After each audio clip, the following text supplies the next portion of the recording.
Chispea en sus ojos videntes un diamante prócer, y me acuerdo de aquella Biblia de acero que se llama Páginas Libres, y creo envolverme en el incienso de un moderno retablo sin efigies. César Vallejo. Un caluroso saludo para todos. Es un gran honor para Ediciones Letra Dorada y para su servidor Cristancho Duque inaugurar la colección Fundadores, dedicada a la publicación o republicación de las obras de aquellos pensadores, sobre todo hispanoamericanos, que con sus ideas, con su pluma, han sido fundadores de pueblos. Consideramos que más que la espada, más que el cartón pintado de las constituciones, es la literatura de un pueblo la que lo determina, lo constituye, le da vida e identidad. El enfoque de esta colección será siempre el de la libertad, distinguiendo solo la honestidad en las ideas y la calidad en la expresión. Sea bienvenida entonces la colección Fundadores a Ediciones Letra Dorada y sean bienvenidos todos ustedes a conocerla, a nutrirse de ella. Inauguramos la colección Fundadores con la obra Páginas Libres del pensador anarquista peruano Manuel González Prada. Como ya lo he dicho en varias ocasiones, una de las mentes más brillantes que ha tenido el Perú, indispensable en su desarrollo intelectual, precursor tanto del modernismo americano como de las vanguardias peruanas de principios del siglo XX, pero también injustamente olvidado. Al presente, la mayoría, y me atrevería a decir casi la totalidad de los latinoamericanos, desconocen esta figura y solo algunos recordarán su nombre por la dedicatoria que le hizo César Vallejo de su poema Los Dados Eternos, de su primer libro Los Heraldos Negros, que dice: para Manuel González Prada, esta emoción bravía y selecta, una de las que con más entusiasmo me ha aplaudido el gran maestro. Creo que vale la pena leer el poema. Dios mío, estoy llorando el ser que vivo, me pesa haber tomado de tu pan. Pero este pobre barro pensativo no es costra fermentada en tu costado, tú no tienes Marías que se van. Dios mío, si tú hubieras sido hombre, hoy supiera ser Dios. Pero tú, que estuviste siempre bien, no sientes nada de tu creación, y el hombre si te sufre, el Dios es él. Hoy que en mis ojos brujos hay candelas, como en un condenado, Dios mío, prenderás todas tus velas y jugaremos con el viejo dado. Tal vez, oh jugador, al dar la suerte del universo todo, surgirán las ojeras de la muerte como dos haces fúnebres de lodo. Dios mío, y esta noche sorda, oscura, ya no podrás jugar, porque la tierra es un dado roído y ya redondo a fuerza de rodar a la aventura que no puede parar sino en un hueco, en el hueco de inmensa sepultura. Bien, volviendo a la obra que nos ocupa, Las Páginas Libres. Este libro se compone en su mayor parte de ensayos sobre diversos temas de carácter general y particular: literatura, filosofía, política, religión, historia, en particular el episodio de la Guerra del Pacífico, un conflicto territorial y económico que enfrenta a Chile con Bolivia y su aliado el Perú, a raíz de un tratado absurdo, como todos los tratados entre estados, que el gobierno boliviano incumple, y con esto inicia el conflicto, y en virtud de otro acto absurdo e infame, como es la alianza entre estados, eh, el gobierno del Perú interviene a favor de su aliado Bolivia y es el pueblo peruano quien termina llevando la peor parte. Las tropas chilenas invaden la propia Lima, tras lo cual Chile se queda con las provincias peruanas de Tacna, Arica y Tarapacá, sobre lo que volveremos un poco más adelante. Y también se compone esta obra de algunos discursos, brillantes discursos, pronunciados o más bien leídos, porque él no improvisaba nunca, leídos por González Prada en varios escenarios de Lima, como el Politeama, el Teatro Olimpo, etcétera. Esta edición que ahora ponemos a su disposición se compone, aparte por supuesto de las páginas libres, de una presentación de su servidor, también un estudio crítico de Rufino Blanco Fombona, escritor venezolano, titulado Manuel González Prada, un estudio crítico de alrededor de 60 páginas. Aquí empiezan las páginas libres y al final, a modo de epílogo, una hermosa crónica que escribió César Vallejo desde Lima con Manuel González Prada, que la escribió a partir de la visita que hace al maestro en la Biblioteca Nacional poco antes de la muerte de este. Bien, para darles a conocer un poco más de esta Biblia de acero, así como de la vida y del trabajo de Manuel González Prada, pasaré a leerles mi presentación. Estamos ante las páginas de una de las mentes más brillantes que ha parido el Perú, Manuel González Prada, poeta, ensayista, ideólogo anarquista, precursor del indigenismo y del modernismo americano, inmensa montaña pensadora, maestro de una generación de gigantes, Aya de la Torre, Mariátegui, Valdelomar, Vallejo, Eguren, entre otros. José Manuel de los Reyes González de Prada y Álvarez de Ulloa nace el 5 de enero de 1844, descendiente de una noble y antigua familia española.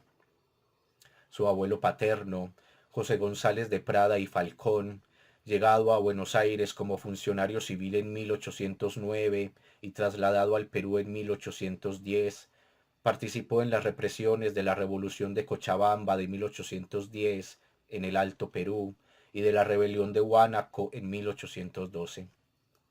Sus padres, Francisco González de Prada y Marrón y Lombera y Josefa Álvarez de Ulloa, pertenecían a la rancia aristocracia conservadora y clerical de Lima. Su padre fue, además de insigne magistrado, vicepresidente de la República y ministro de Estado en el gobierno conservador de Echenique. Pese a todo lo cual, Manuel fue siempre un rebelde, un inadaptado al orden establecido, enemigo del autoritarismo, el clericalismo, la plutocracia, el tradicionalismo, desde que tuvo conciencia de sí, para terminar convertido en un anarquista de primer orden, plebeyizado por convicción sin perder su señorío, disidente de cualquier tipo de autoridad que no fuera la de sus propios principios. Tras la caída de Echenique en 1855, la familia González de Prada y Álvarez es desterrada a Chile, donde Manuel tiene sus primeros acercamientos a las literaturas inglesa y alemana en el Colegio Inglés de Valparaíso, hasta 1857, año en que regresan a Lima.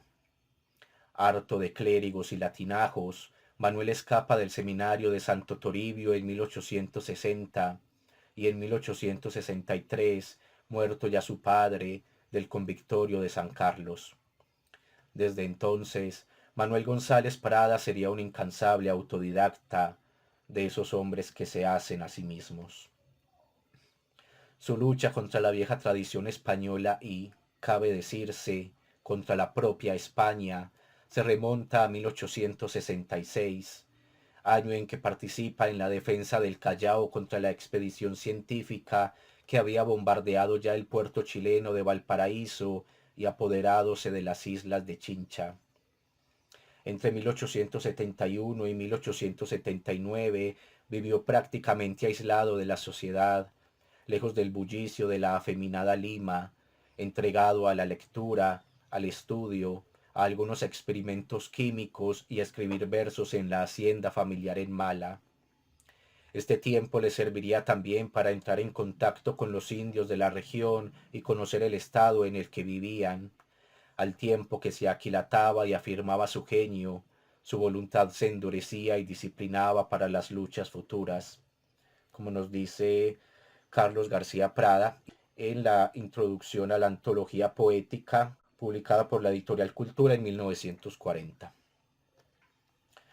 Uno de los sucesos más determinantes en la vida y en la obra de Manuel González Prada fue la Guerra del Pacífico, durante la cual se alistó en la reserva a principios de 1880. Para el 15 de junio de 1881, fecha de la toma de Miraflores, había sido ya ascendido a teniente coronel. Este descalabro militar, junto con la ocupación de Lima un día después, fue uno de los principales sucesos que atizarían su aversión política por el golpista Nicolás de Piérola. Aquí cito uno de los poemas, una estrofa de uno de los poemas de Manuel González Prada, en la que se refiere en términos despectivos a Nicolás de Piérola. Nos vuelve cera y pabilo el enano Perinola, nos chupa el alma y el kilo, nos vuelve cera y pabilo. Mas que no duerma tranquilo, pues vendrá la bataola, y adiós la cera y pabilo del enano Perinola. Durante la ocupación chilena, González Prada permaneció encerrado en su casa por evitar ver el rostro del invasor, símbolo de la deshonra peruana. En octubre de 1883 se firma el Tratado de Ancón, humillante para el Perú, por medio del cual se entregaban a Chile las provincias de Tarapacá, Tacna y Arica. Este vejamen conduciría a una guerra civil entre las fuerzas de Miguel Iglesias, para ese entonces presidente provisional, y las de Andrés Cáceres, férreo opositor a la ocupación chilena, quien derroca a Iglesias en 1885. Es en este contexto, en medio de toda aquella división de castas, todo aquel egoísmo de unos cuantos amos, toda aquella sumisión de la indiada irredenta, toda aquella imprevisión de los dirigentes, todas aquellas guerras civiles, toda aquella ignorancia del pueblo, todo aquel despilfarro de los señores, toda aquella literatura de imitación, todo aquel religiosismo fanático, mientras los que se dicen escritores callan o hablan apenas a media voz, o lo que es peor, besan la bota que los pisotea, y bajo el oprobio de la ocupación chilena, que nace el prosista de las páginas libres. Es sobre todo la herida recién abierta de la ocupación lo que moverá la pluma de González Prada de los versos a la prosa combativa.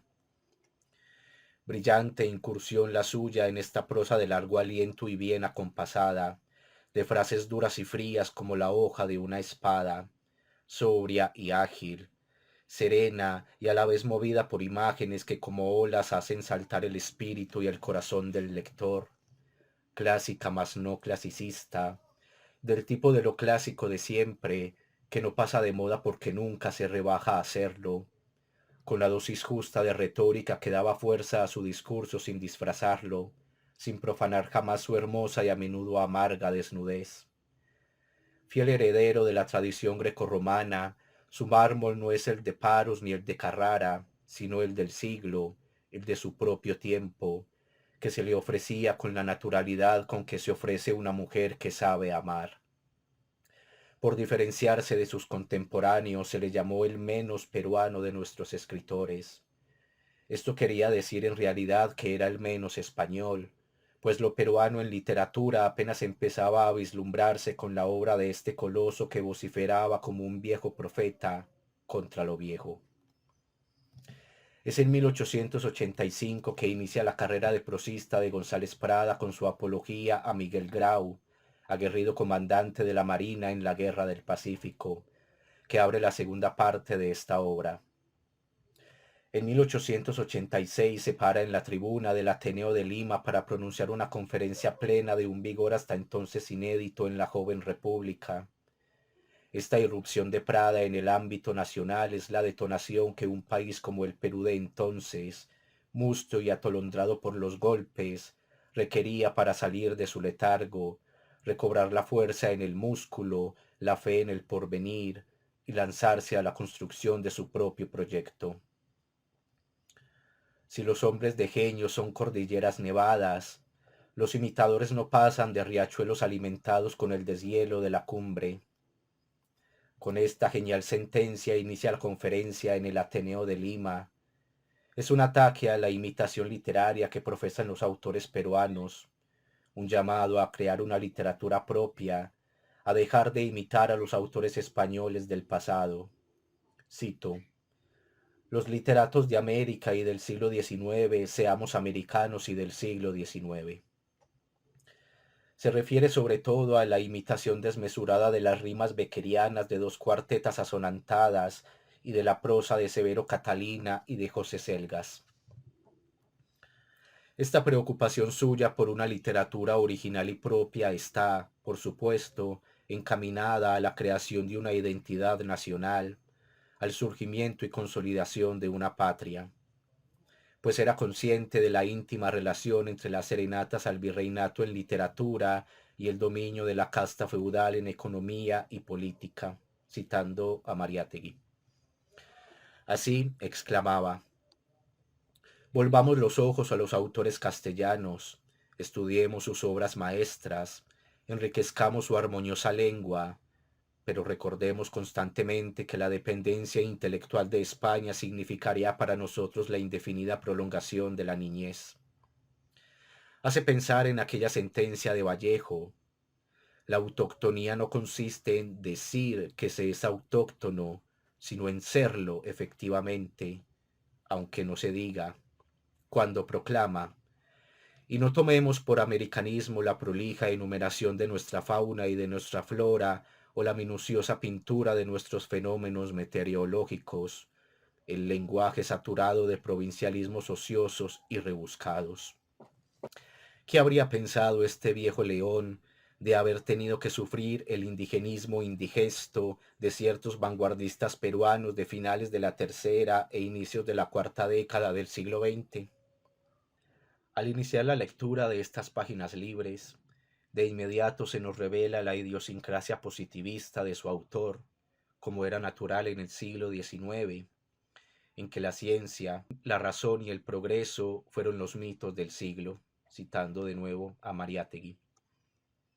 Sin embargo, con más fuerza se nos revela su espíritu idealista, de ese idealismo fundado en la experiencia, independiente de dogmas religiosos y de apriorismos metafísicos de que nos habló José Ingenieros.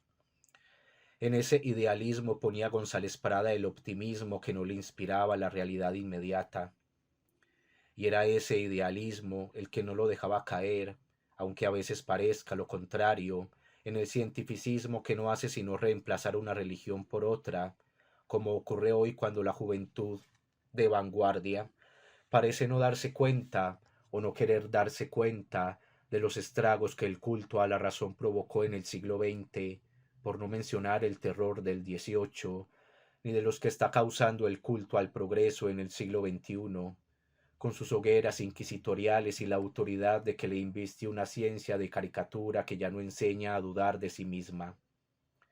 De ser González Prada testigo de tal espectáculo, su ánimo siempre joven se avergonzaría de semejante anacronismo. Es posible que hoy no encontremos muy actuales sus obras, pero es que muchas de sus ideas, de carácter general, no pertenecen a una época sino que son de siempre, como las de un Marco Aurelio. Con ideas de siempre arengaba y aguijoneaba la voluntad de los hombres de su época.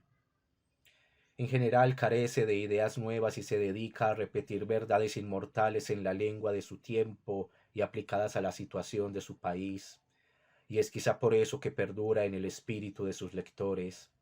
En últimas, lo que más se admira es su carácter, fuerte, honrado, viril y dispuesto.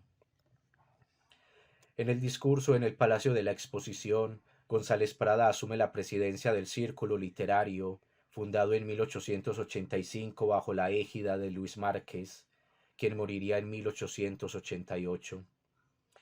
Esta agrupación nacía como contraparte al Club Literario, ya excluyente en el nombre, de Ricardo Palma, al cual había pertenecido el joven González Prada, para emprender una cruzada contra el espíritu decrépito de lo pasado, una guerra contra todo lo que implique retroceso en la ciencia, en el arte y en la literatura, según sus propias palabras.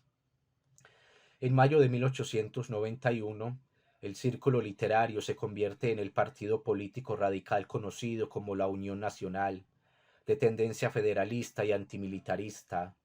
Sin embargo, como nos lo deja claro en su discurso en el Palacio de la Exposición, la lucha política de González Prada estaba en el campo de batalla de la literatura, no en los salones perfumados de intriga de los cortesanos.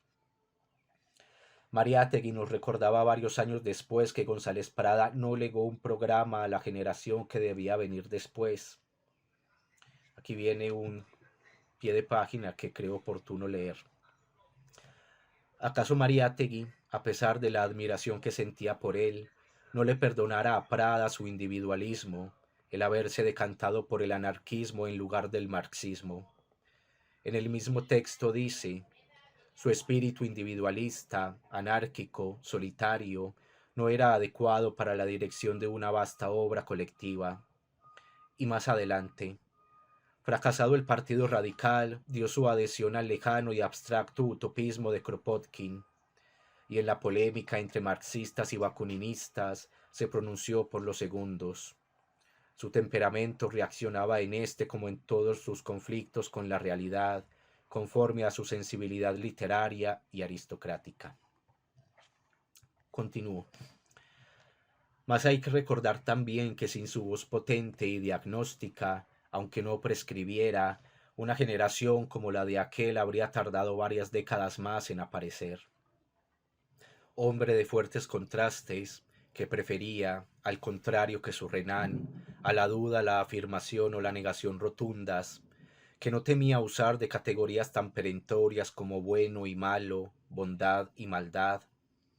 Al igual que Renan no podía escapar de las contradicciones. Siendo un solitario, no pudo resistirse al llamado de las masas. Al tiempo que deploraba la guerra, alababa el ardor bélico. Comparando su poesía con su prosa, se revela inferior a sí mismo, alambicado y rudo, retórico y natural. De espíritu anárquico, lo vemos convirtiendo un grupo literario en partido político, al que luego abandonará a su suerte. Les tocaría a otros diseñar los programas políticos, a otros ser los hombres de Estado. González Prada estaba allí para señalar y atacar, para destruir y allanar las ruinas donde otros debían construir. Su discurso más célebre es el leído en el Teatro Politeama el 29 de julio de 1888, en el marco de la gran colecta nacional organizada por los escolares de Lima con el fin de reunir 1.000 soles para rescatar las provincias de Tacna y Arica. En este discurso, leído por un estudiante y al que asistieron el presidente, sus ministros y, en definitiva, la alta aristocracia limeña, González Prada se despacha contra todo lo rancio de la República y acusa a los culpables del fracaso ante Chile, que en definitiva son todos los peruanos de las generaciones anteriores a esos niños que se juntan hoy para dar una lección a los que se acercan a las puertas del sepulcro, pero sobre todo a gobiernos e hipócritas gobernantes. Condena la versatilidad en el amor a los amigos y en el odio a los enemigos, y acusa la ignorancia y servilismo del pueblo peruano como sus verdaderos verdugos. Invoca el odio al invasor chileno al tiempo que hace un llamado a no desesperar, a tener paciencia y fe en el porvenir. Allí es pronunciada una sentencia que perduraría en la memoria de sus seguidores y detractores: los viejos a la tumba, los jóvenes a la obra. Los viejos son quienes, más allá de su edad, se aferran a los errores y los vicios del pasado. Los jóvenes son quienes, como él, se aperciben a enmendar esos errores y extirpar los tumores que corrompen a su pueblo. A ellos parece decirles con Quasímodo: olvidad, oh hijos, las nubes de sangre que suben de la tierra, olvidad a los padres. Sus tumbas se hunden en las cenizas, las aves negras, el viento, cubren su corazón. De su generación insiste en afirmar que no ha habido generación que herede un Perú más destruido y por hacer. Cito: de todas las generaciones nacidas en el país somos la generación más triste, más combatida, más probada. El terremoto derriba nuestras ciudades, el mar arrasa nuestros puertos, la helada y las criptógamas destruyen nuestras cosechas, la fiebre amarilla diezma nuestras poblaciones, la invasión extranjera tala, incendia y mata, y la guerra civil termina lo que la invasión empieza. A nuestros pies se abre un abismo, a nuestros costados se levantan dos muros de bronce, pero no desmayemos. Imitemos al Gunnar de las leyendas escandinavas, al héroe que entona su himno valeroso, mientras en su cuerpo se enroscan serpientes y se apacientan víboras. Y luego sigue diciendo que ninguna generación recibió herencia más triste, ninguna tuvo deberes más sagrados que cumplir, errores más graves que remediar, ni venganzas más justas que satisfacer. La guerra con Chile es el principal tema de la segunda parte del libro, y en la tercera se vuelca hacia la religión: clericalismo, fanatismo, instrucción religiosa, censura literaria y política y periodística, inundación de congregaciones, intransigencia y perjuicio tanto de obispos que todavía guardan en sus cerebros el pliegue de la Edad Media, como del solapado sacerdote extranjero, que procede con dulzura y miramientos, con lentitud y cautela, pero trabaja y corroe como las hormigas blancas en el maderaje de una casa o las madréporas en las aguas del mar. Notamos la magnitud de la obra cuando las vigas se desploman sobre nuestra cabeza o el arrecife despedaza la quilla de nuestro buque. Al final de esta tercera parte retoma el ataque político en el artículo Propaganda y ataque, acaso el más radical de todos, especie de compendio de los anteriores, en el que empieza, como en la conferencia en el Ateneo, criticando duramente la mediocridad y venalidad de la literatura peruana, y prosigue contra el catolicismo para despacharse luego contra pueblo, Congreso, Poder Judicial y Gobierno, en los que todo fermenta y despide un enervante olor a mediocridad. Hoy el Perú es organismo enfermo, donde se aplica el dedo brota pus. Sentencia. Propaganda y ataque son las labores primordiales del escritor. Propaganda a las reformas sociales y ataque a política y políticos. Acá es evidente su carácter anarquista. El escritor debe inferirse en la política para desacreditarla, disolverla y destruirla, dice. Para él ya el Dios Iglesia está dando sus últimos estertores y se afana porque el Dios Estado corra con la misma suerte. Parece decir con Thoreau: el mejor gobierno es el que gobierna menos, aunque aún se le ve un tanto contenido, tímido para dar el siguiente paso y concluir que el mejor gobierno es el que no gobierna en absoluto.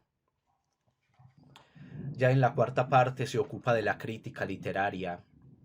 Amante y partidario como fue de la literatura francesa, así como feroz e inclemente con la literatura española de su tiempo, luego de hacer apología a Víctor Hugo, el poeta del siglo, que acababa de morir, y a Renan, con quien es igual de dulce en el elogio como en el reproche, la emprende contra Valera y Castelar. De Valera dice que se cree poeta, y viéndolo ya en el suelo, como el toro que se dispone a morir, no hace la del buen matador que pide a sus subalternos dejar morir en paz al animal, sino que más se ceba con él y no le propina el tiro de gracia sino hasta después de haber fingido benevolencia. Al final, al igual que hacía el mismo Valera en sus críticas, aplica González Prada un cataplasma en las heridas de aquel y lo hace figurar, cuando ya el daño está hecho, como uno de los talentos más cultos y más variados de España y aún de Europa, para enseguida terminar de dilapidarlo.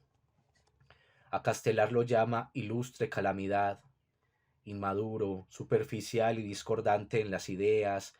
En el estilo, los sustantivos de Castelar desfilan con sus adjetivos como interminable hilera de cojos y paralíticos apoyados en sus muletas. Prosigue la crítica literaria al inicio de la quinta y última parte de esta obra, donde el propinador de paliza se ocupa de Núñez de Arce, primero reconociéndole títulos de reyesía literaria en Raimundo Lulio, La Pesca, El Idilio, La Visión de Fray Martín y algunas 10 producciones más que vivirán tanto como la lengua castellana, para después destruir lo que seguramente el autor contaba entre sus más grandes obras e incluso considerara quizá la mayor de ellas, los fragmentos de Luzbel. Aquí sale a relucir el González Prada aficionado a la química y peca de fastidioso al juzgar los versos del poeta español con toda la severidad con que un científico calificaría los exámenes del alumnado en una facultad de ciencias. Claro, era el siglo XIX, en el que, tal vez más que ahora, la ciencia creía, como dicen aquellos versos de José Emilio Pacheco, disfrutar del monopolio eterno de la magia. Para abreviar, culmina esta última parte con las notas acerca del idioma, donde expone sus propuestas sobre cómo debe escribir el escritor del siglo en Hispanoamérica. Claridad, concisión, contemporaneidad, correspondencia entre lengua escrita y oral, en fin, que pueblo y escritores hablen la misma lengua. Luego una maquiavélica apología a la Revolución Francesa y para terminar, un texto hermoso y brutal como la hoja de una cimitarra, la muerte y la vida. Aquí Prada es el filósofo pesimista, mas no tocado por el ácido corrosivo del nihilismo, que discurre sobre la condición humana con una antorcha en una mano y un machete en la otra. Si Nietzsche gustaba de filosofar a martillazos, aquí González Prada lo hace a machetazos, no inventando conceptos ni ideas nuevas, sino abriéndose paso por monte espeso en medio de la noche del espíritu. En fin, en esta obra clásica americana se nos presenta íntegro Manuel González Prada, con toda su sinceridad, su entereza, su honradez. Desde la esfera literaria, que era la suya, se nos revela en toda su dimensión cuando dice, sea cual fuere el programa del círculo literario, hay 3 cosas que no podemos olvidar, la honradez en el escritor, la verdad en el estilo y la verdad en las ideas. Solo con la honradez en el escritor, solo con la verdad en los escritos, haremos del círculo literario una institución útil, respetable, invencible. Pero también con sus dudas, sus amarguras y su desaliento. Abro comillas. Las frases homéricas, tierra madre, dulce vida, son ilusiones de poetas, o hay instantes en que saboreamos la dulzura de vivir y contemplamos a la tierra como buena y amorosa madre, tal vez, pero en el combate diario, en casi todas las horas de nuestro desaliento, pensamos como Lucrecio, si los dioses existen, se bastan así, gozan tranquilamente de su inmortalidad sin acordarse de nosotros. Dice en el entierro de Luis Márquez, no hay en su escritura pose ni palabra vana, solo el hombre desnudo con su verdad. Apenas un mes después de fundada la Unión Nacional, Prada parte para Europa con su esposa Adriana Chalumeau, después de haber perdido 2 hijos al poco tiempo de nacer, en 1889 y 1890. Parece ser que las condiciones que puso Adriana para el parto de un tercer hijo que esperaban fueron que no llevara el nombre de ninguno de los Prada, que no fuera bautizado y, sobre todo, que no naciera en el Perú. Así se hizo, y Alfredo González Prada, nacido en París en octubre de 1891, se convertiría en un importante editor, editó varias de las obras de su padre en Nueva York y viviría hasta los 52 años. 7 años permanecen en Europa, entre España y Francia. En esta última ciudad se publica la primera edición de las Páginas Libres en 1894, la cual llegaría a Lima a finales del mismo año, siguiéndole el autor a finales de 1898, con un bagaje anarquista que lo lleva a atacar el partidismo, incluida a la Unión Nacional, rechazar la candidatura a la presidencia de la República y finalmente, en 1902, abandonar el partido que él mismo había fundado y dirigido en sus inicios. El convencido demócrata ha tomado la senda del anarquismo, manifiesto en sus posteriores obras en prosa, como Horas de Lucha, 1908, y las póstumas Bajo el Oprobio, 1933, Anarquía, 1936, o Propaganda y Ataque, 1938. Censurado, atacado, difamado, se prohibía que hablase en público y él hablaba, se impedía la impresión de los periódicos donde escribía y él fundaba nuevos periódicos de vida pasajera, como él mismo denunció en su artículo Libertad de escribir. Probaban a comprarlo con cargos y prebendas, mas él permanecía incorrupto, señero, con su pluma afilada y su voz potente. El único cargo que llegó a aceptar, por convicción, fue el de director de la Biblioteca Nacional, cargo en el que reemplazó a su vetusto rival literario e ideológico Ricardo Palma, cuya desastrosa dirección tuvo que enmendar el nuevo funcionario. Hasta allí fue a visitarlo Vallejo, poco antes de la muerte del limeño, tras lo cual escribió una breve y conmovedora crónica que incluimos aquí a modo de epílogo. Muere Manuel González Prada, sin una queja, el 22 de julio de 1918, mientras se preparaba para salir de casa rumbo a la biblioteca que ya no vería más su egregia y vertical figura. Al igual que Vigil, a quien retrata en la tercera parte de esta obra, murió de simple bibliotecario, y como él permanece invulnerable y de pie en las afortunadas inteligencias que aún degustan sus palabras. Volviendo a Vallejo, ocurre que al día de hoy la única noticia que muchos americanos tienen de González Prada es la dedicatoria que de los dados eternos le hiciera el poeta santiaguino. Para Manuel González Prada esta emoción bravía y selecta, una de las que, con más entusiasmo, me ha aplaudido el gran maestro. Para otros cuantos, serán los 7 ensayos de interpretación de la realidad peruana el contacto con este que, imagino, habrá pasado para muchos como un peruano más. Abro comillas. Venerado y temido en el Perú, pero casi desconocido en el ámbito latinoamericano a pesar de la recepción que llegó a tener en el primer tercio del siglo XX, dice Isabel Etausín Castellanos. Pareciera que en casi la totalidad de nuestra América lo hubiese cubierto el silencio, un silencio piano, no de escandalosa censura, sino de polvoriento olvido.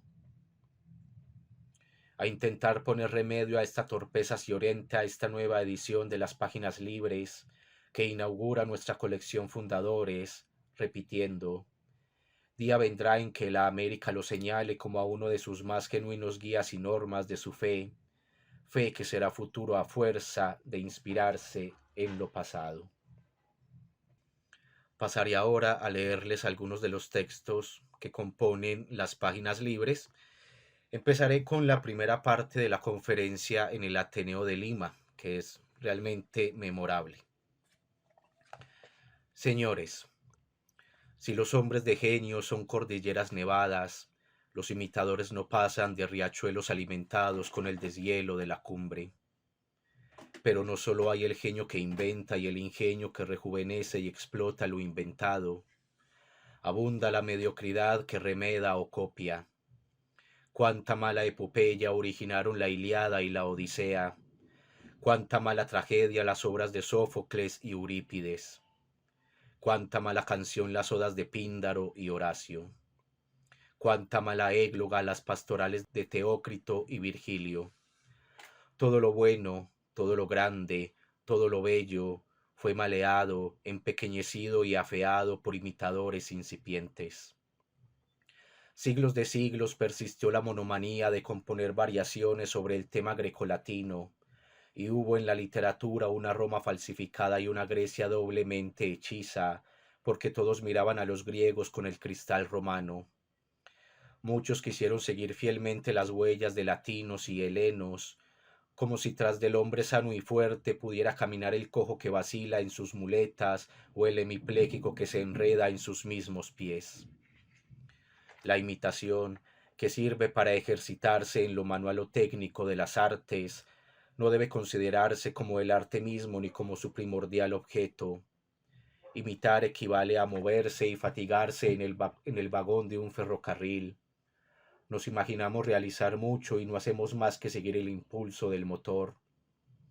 En literatura, como en todo, el Perú vivió siempre de la imitación.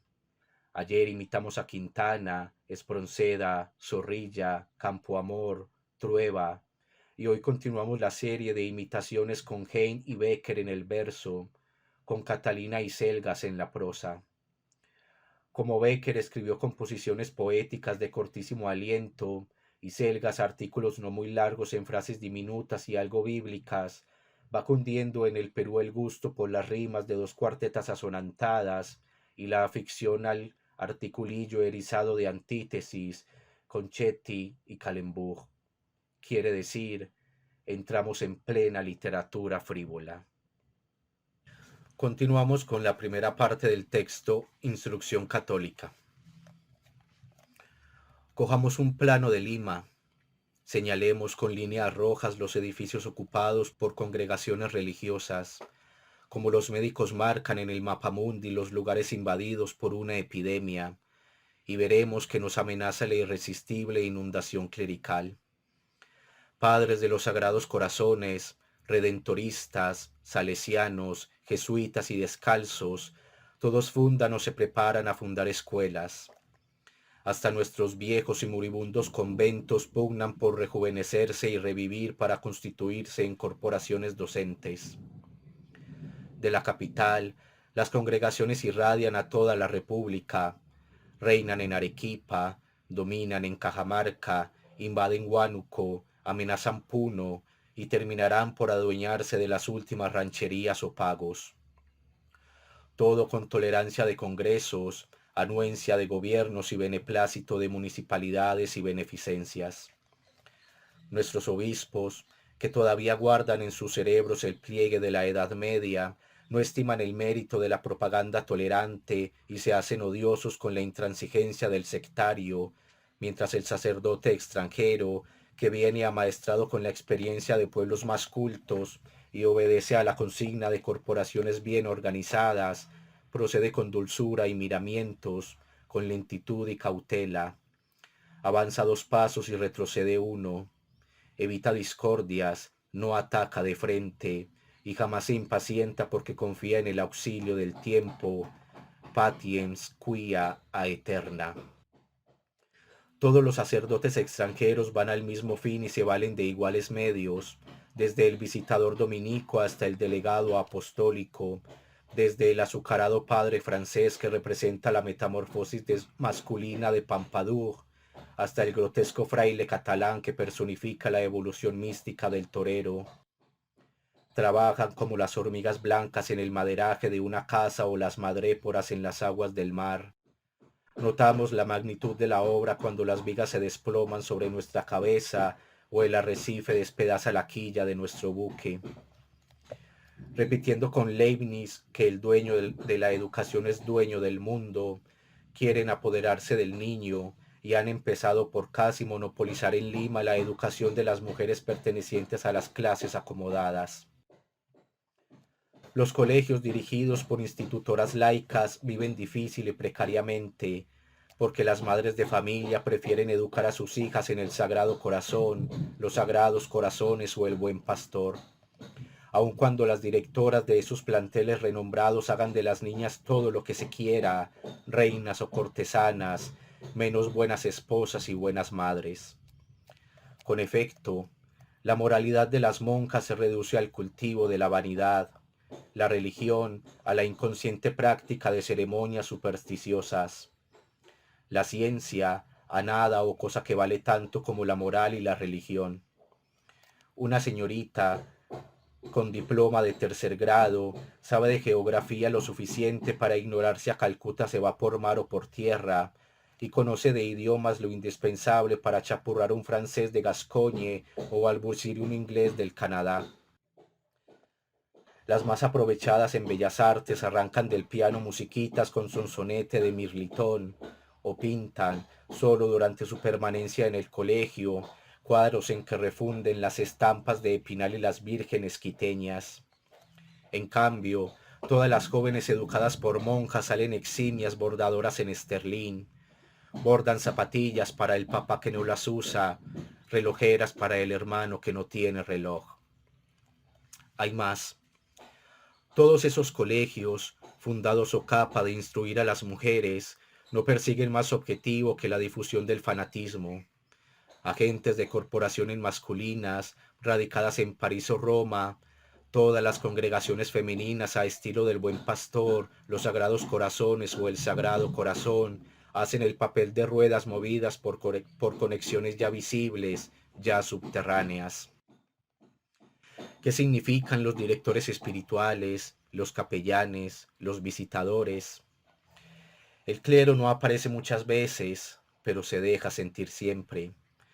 Los clérigos en la sociedad recuerdan a los cuerpos opacos en el firmamento, aunque no se descubren a la vista, manifiestan su presencia por las perturbaciones que causan a los astros vecinos.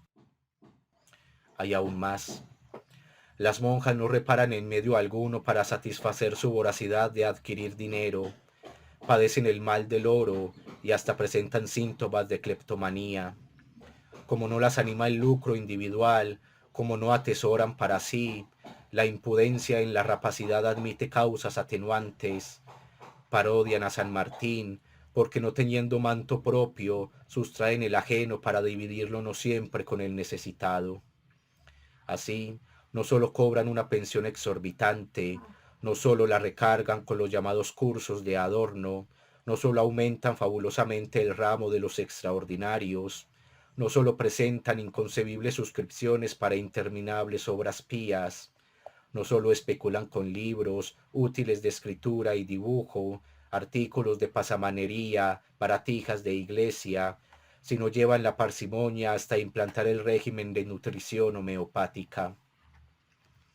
Deficientemente alimentadas en la época más crítica de la evolución orgánica, las mujeres no se desarrollan ni almacenan fuerzas para más tarde, de modo que al terminar su educación, cuando regresan al seno de la familia después de 6 o 7 años de clausura y abstinencia, parecen deteriorados y viejos organismos que hubiesen realizado ya el doloroso trayecto de la vida.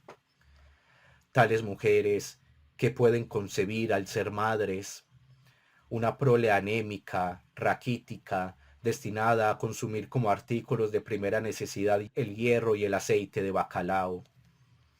En las familias acomodadas, no extraña ver hoy niños con vientres descolgados y fofos, piernas torcidas, pechos hundidos, espinazos en arco. Y lo que más prueba el empobrecimiento de una raza, fisonomías seniles, caras de viejo. Nos amenaza, pues, una evolución a la inversa, un retroceso al tipo ancestral, pero semejante calamidad no entristece a las buenas madres y a los buenos padres. El buen católico no resume la perfección humana en el dicho del antiguo filósofo, entendimiento sano en cuerpo sano. Buena, perfecta, la monja es mujer incompleta y por consiguiente una mala institutora que hace de la escuela un remedio del convento en vez de transformarla en instituto moral donde las mujeres se aleccionen para ejercer las dos elevadas funciones de la vida, el amor y la maternidad. ¿Qué saben de amor los corazones abiertos a Dios y cerrados al hombre? ¿Qué saben de maternidad los vientres que no sintieron el placer de la concepción y el dolor del alumbramiento? Buena, perfecta, desviándose y desvelándose por igualar a la madre, la monja confunde la melosidad con la ternura, la inclemencia con la justicia, la hipocresía con el pudor, y sólo consiguió ofrecer una maternidad fría, empalagosa, de oficio, en una palabra, contrahecha o de encargo relance venal. Se pregona generalmente que si los hombres dictan leyes, las mujeres establecen costumbres. Aquí, donde el hombre se distingue por la debilidad de carácter, donde la fortaleza de ánimo parece concentrada en el sexo femenino, la sociedad verificaría una evolución saludable si la mujer no empleara como único medio de dominación los atractivos sensuales. Desgraciadamente, el dominio de la mujer peruana sobre el hombre es un doble dominio de harén y sacristía. El clérigo detiene a la mujer por el fanatismo, la mujer detiene al hombre por el sexo. La educación de los varones no entraña menos vicios que la educación de las mujeres. Los niños, contaminados con el ejemplo de un hogar invertido y fanático, ingresan a escuelas de clérigos donde acaban de malearse o a escuelas de seglares donde no logran corregirse. En las clases acomodadas, como pasa con las mujeres, los niños confiados a las congregaciones docentes cuentan en mayor número.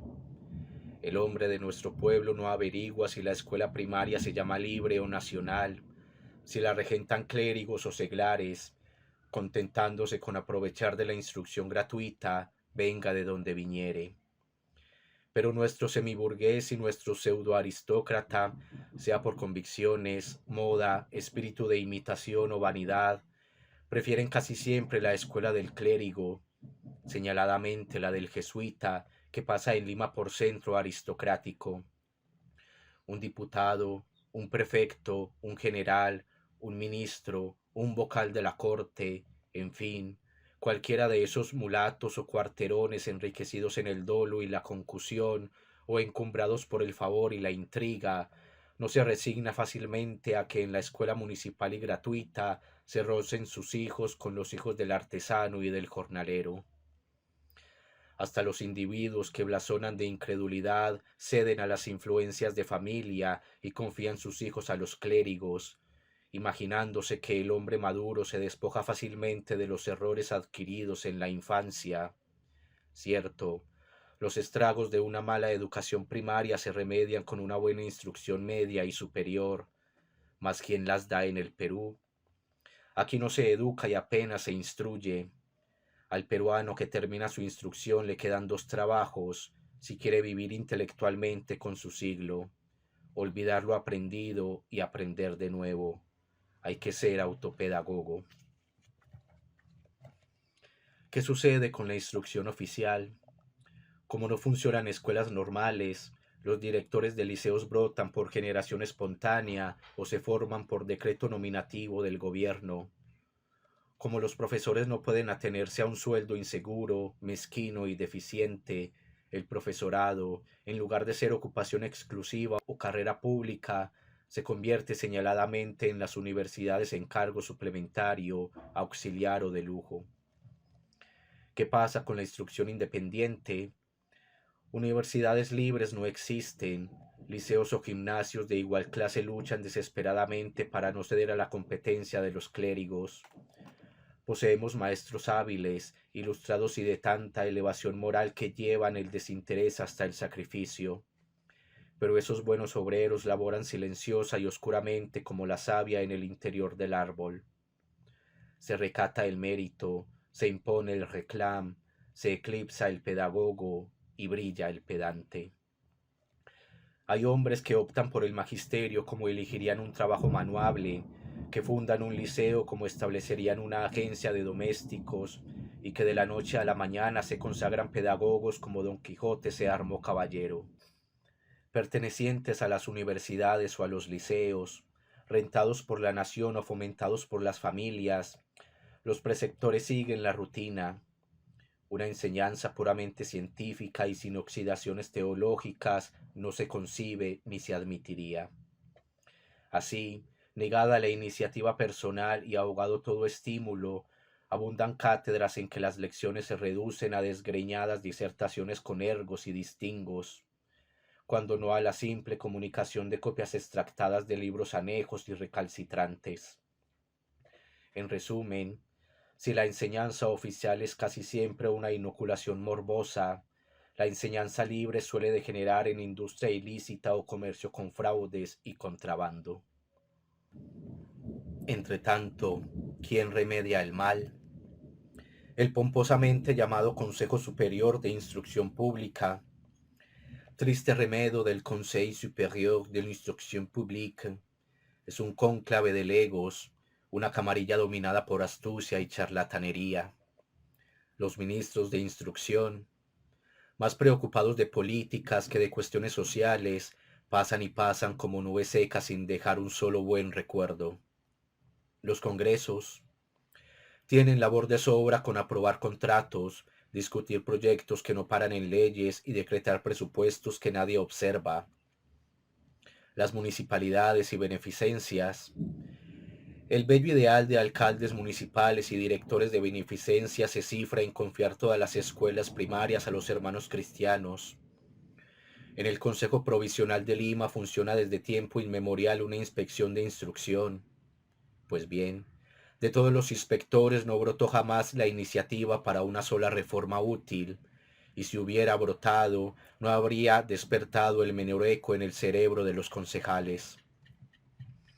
El gobierno descuida la instrucción industrial y profesional. La Escuela de Artes y Oficios fue convertida en cuartel, el Instituto de Agricultura en hacienda de pan llevar. La Escuela de Construcciones Civiles y de Minas, con todas sus apariencias de satisfacer una imperiosa necesidad, constituye el mayorazgo de unos cuantos profesores, el privilegio de unos pocos alumnos y el ataque directo a los intereses de la mayoría. ¿Hay acaso derecho de invertir ingentes sumas en diplomar anualmente una docena de ingenieros, mientras miles de hombres carecen de escuelas donde aprender los rudimentos más indispensables? El fomento de la instrucción científica o superior, a costa de la industrial y primaria, ensancha más el abismo que separa las distintas clases sociales. De un lado están los hombres que saben algo y creen saberlo todo. De otro lado, los que nada saben ni esperan saber. ¿De qué aprovechan la instrucción que se levanta sin extenderse? Instruir a un pueblo consiste acaso en dar a unos privilegiados un caudal más o menos puro de conocimientos trascendentales. Si los privilegiados adquirieran ciencia profunda y por consiguiente humana, servirían de agentes civilizadores y benéficos, pero no. Resultan sabios a medias, con inteligencia suficiente para aguzar la malicia, sin moralidad necesaria para refrenar los malos instintos. Globos a medio inflar, vuelan a ras del suelo arrancando con el ancla los techos de las casas y las plantas de los sembrados. Ahí están nuestras universidades. Qué bien hicieron, qué luz derramaron todos esos hombres que vivieron incrustándose en el cerebro la Instituta de Justiniano, el Código Civil y el Derecho Canónico. La instrucción universitaria sirvió para henchir de orgullo a los mediocres, infundir exageradas ambiciones a los ineptos y atestar la nación de infatigables pretendientes a los cargos públicos. Dice Tolstoy que las universidades rusas preparan no los espíritus que necesita el género humano, sino los espíritus que necesita una sociedad pervertida. De nuestras universidades surgen legiones de abogados que se lanzan a la política, como los pabellones negros a los mares de la China. Para nuestros doctores in utroque no hay ciencias de observación y de experimento, sino alegatos compidos y suplicos. Fuera de sus códigos y de su práctica forense, nada saben. Sin embargo, constituyen la materia prima de donde salen el financista, el diplomático, el pedagogo, el literato y hasta el coronel. Al recibirse de abogado, un hombre obtiene en el Perú diploma de omnisciencia y patente de corso. Con una moral basada en la interpretación elástica de la ley, sin escrúpulos ni remordimientos desde que las ambigüedades y casuismos del código encierran toda obligación y toda sanción, nuestros rábulas atraviesan la sociedad perfectamente abroquelados para la lucha por la existencia. No merecen un panegírico nuestros militares, llevan sobre la conciencia muy graves delitos, pero, si quiere juzgárseles con imparcialidad, Debe recordarse que al oído de todo sátrapa con entorchados zumbó siempre un abogado de alma hebrea y corazón cartaginés. Si el foro peruano forjará las armas para contrarrestar la invasión negra, estamos lucidos. Todos nuestros doctores pertenecen a la Unión Católica, a la Adoración Perpetua y a la Archicofradía de Nuestra Señora del Rosario, y los poquísimos que aciertan a emanciparse del yugo religioso disimulan su emancipación como una enfermedad venérea, dejan al clérigo hacer con tal de que el clérigo les deje vivir y medrar. Y culmino con el hermoso y desgarrado ensayo La muerte y la vida. 1. Pobres o ricos, ignorantes o sabios, nacidos en chozas o palacios, al fin tenemos por abrigo la mortaja, por lecho la tierra, por sol la oscuridad, por únicos amigos los gusanos y la podre, la tumba, digno desenlace del drama. Hay gran dolor en morir, o precede a la última crisis un insensible estado comatoso. La muerte unas veces nos deja morir y otras nos asesina. Algunos presentan indicios de consumirse con suave lentitud, como esencia que se escurre del frasco por imperceptible rajadura, pero otros sucumben desesperadamente, como si les arrancaran la vida, pedazo a pedazo, con tenazas de fuego. En la vejez se capitula, en la juventud se combate. Quién sabe la muerte sea, primero, un gran dolor o un pesado amodorramiento, después, sueño invencible, enseguida, un frío polar, y por último, algo que se evapora en el cerebro y algo que se marmoliza en el resto del organismo. No pasa de ilusión poética o recurso teológico el encarecer la belleza y majestad del cadáver. ¿Quién concibe a Romeo encontrando a Julieta más hermosa de muerta que de viva? Un cadáver infunde alejamiento, repugnancia, estatua sin la pureza del mármol, con todos los horrores y miserias de la carne. Los muertos solo se muestran grandes en el campo de batalla, donde se ve ojos que amenazan con imponente virilidad, manos en actitud de coger una espada, labios que parecen concluir una interrumpida voz de mando. El cadáver en descomposición, eso que según Bossuet no tiene nombre en idioma alguno, resume para el vulgo lo más tremendo y espantoso de la muerte. Parece que la póstuma conservación de la forma implicara la supervivencia del dolor. Los hombres se imaginan, no solo muertos, sino muriendo a pausas durante largo tiempo. Cuando la tumba se cambie por el horno crematorio, cuando la carne infecta se transforme en llamas azuladas y al esqueleto aprisionado en el ataúd suceda el puñado de polvo en la urna cineraria, el fanatismo habrá perdido una de sus más eficaces armas. ¿Existe algo más allá del sepulcro? ¿Conservamos nuestra personalidad o somos absorbidos por el todo como una gota en el océano? ¿Renacemos en la Tierra o vamos a los astros para seguir una serie planetaria y estelaria de nuevas y variadas existencias? Nada sabemos. Céntuple muralla de granito separa la vida de la muerte, y hace siglos que los hombres queremos perforar el muro con la punta de un alfiler. Decir, esto cabe en lo posible, esto no cabe, llega al colmo de la presunción o locura. Filosofía y religión declaman y anatemizan, pero declamaciones y anatemas nada prueban. ¿Dónde los hechos?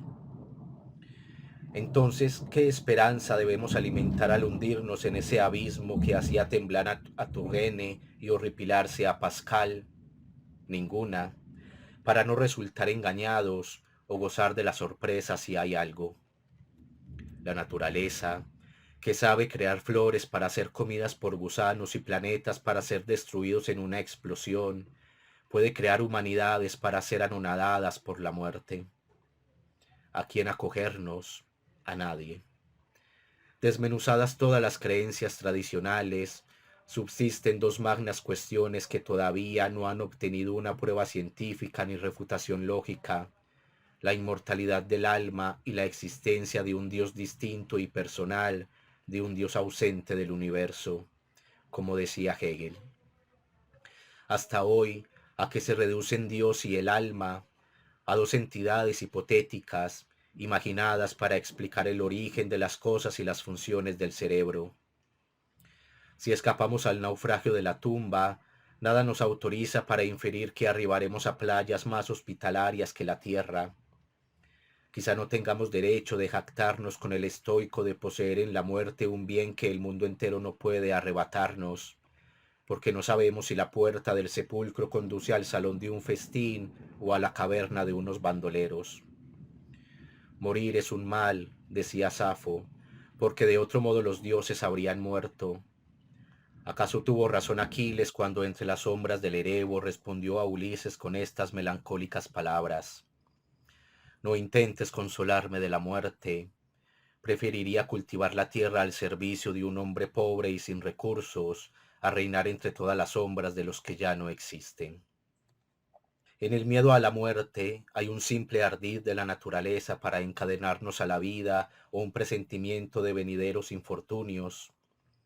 Al acercarse la hora suprema, todas las células del organismo parece que sintieran el horror de morir y temblaran como soldados al entrar en batalla. En la tierra no se realizan esclarecimientos de derechos, sino concurso de fuerzas. En la historia de la humanidad no se ve apoteosis de justos, sino eliminaciones del débil. Pero nosotros aplazamos el desenlace del drama terrestre para darle un fin moral. Hacemos una berquinada, aplicando a la naturaleza el sistema de compensaciones, extendiendo a todo lo creado nuestra concepción puramente humana de la justicia. Imaginamos que si la naturaleza nos prodiga hoy males, nos reserva para mañana bienes. Abrimos con ella una cuenta corriente, pensamos tener un debe y un haber. Toda doctrina de penas y recompensas se funda en la aplicación de teneduría de libros a la moral. La naturaleza no aparece injusta ni justa, sino creadora. No da señales de conocer la sensibilidad humana, el odio ni el amor. Infinito vaso de concepción, divinidad en interminable alumbramiento, madre toda seno y nada corazón, crea y crea para destruir y volver a crear y volver a destruir. En un soplo desbarata la obra de 1000 años, no ahorra siglos ni vidas, porque cuenta con dos cosas inagotables, el tiempo y la fecundidad. Con tanta indiferencia mira el nacimiento de un microbio como la desaparición de un astro, y rellenaría un abismo con el cadáver de la humanidad para que sirviera de puente a una hormiga. La naturaleza, indiferente para los hombres en la tierra, se volverá justa y clemente porque bajemos al sepulcro y revistamos otra forma.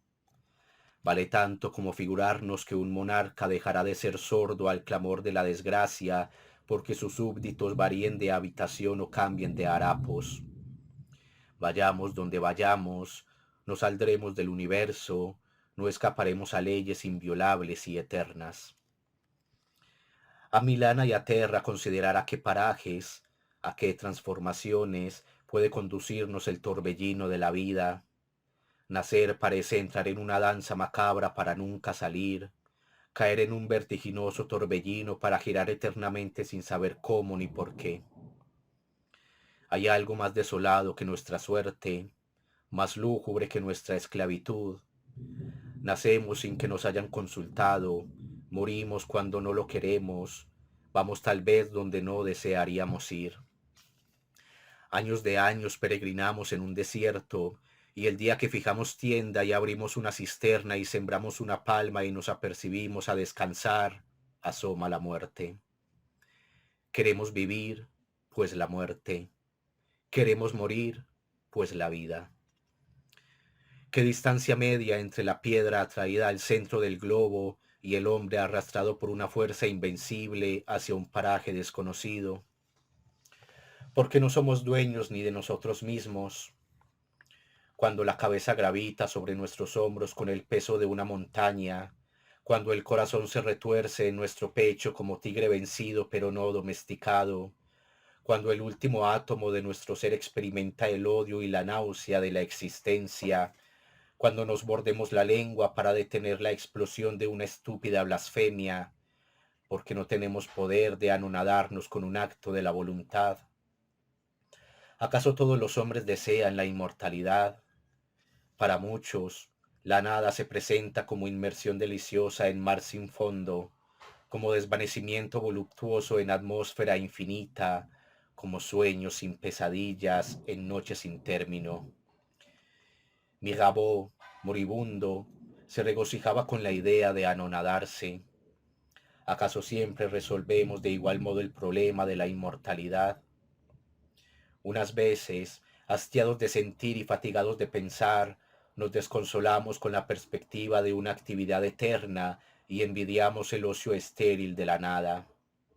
Otras veces experimentamos insaciable sed de sabiduría, curiosidad inmensa, y anhelamos existir como esencia impalpable y ascendente para viajar de mundo en mundo, viéndolo todo, escudriñándolo todo, sabiéndolo todo.